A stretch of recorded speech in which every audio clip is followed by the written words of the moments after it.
டிஸ்கவுண்ட்டும் கேட்டு ஃபுல் அமௌண்ட்டும் பே பண்ணியிருக்கவங்கள எங்கேயாச்சும் பார்த்துருக்கீங்களா? இப்போலாம் என்னன்னு தெரியல. எனக்கு ரொம்ப ஸ்வீட்டான கிளைண்ட்ஸ் தான் வராங்களே! ஸோ அந்த மாதிரி தான் ரேண்டமா பிருந்தா சீர்காழிலேருந்து நம்மக்கிட்ட என்கொயரிக்கு வந்திருந்தாங்க. சொன்னா நம்ப மாட்டீங்க. ஒரு ஹாஃப் ஆஃப் த டேவ நாங்க வந்து டீட்டெயிலிங்க்கு அண்ட் என்னென்ன ரெக்யர்மெண்ட் வேணுமோ, அதுக்கே நாங்க வந்து டிஸ்கஸ் பண்ணிட்டு இருந்தோம். என்ன கலர் வேணும், என்னென்ன ஃபிங்கருக்கு என்னென்ன டிசைன் வேணும், குரோம் எந்த கலரில் அப்ளை பண்ணியிருக்கணும், கிளிட்டர் எவ்வளோ அப்ளை பண்ணியிருக்கணும், ஃப்ரெஞ்ச் டிப் எவ்வளோ வேணும் அப்படின்னு சொல்லிட்டு எல்லாமே வந்து அவங்க அவ்வளோ அழகாக கஸ்டமைஸ் பண்ணியிருந்தாங்க. எனக்குமே ஆச்சரியமாக இருந்துச்சு.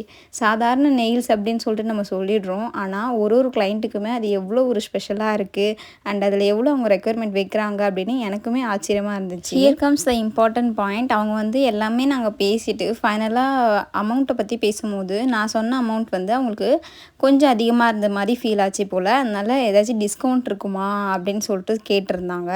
நானுமே என்னோடய சைடில் எல்லாமே எக்ஸ்பிளைன் பண்ணேன். பட் ஸ்டில் அவங்க ரொம்ப எதிர்பார்ப்போடு நெயில்ஸ் பண்ணுறாங்களே அப்படின்னு சொல்லிட்டு நான் வந்து ஒரு ₹50 மட்டும் கம்மி பண்ணிக்கிறேன் அப்படின்னு சொல்லிட்டு சொன்னேன்.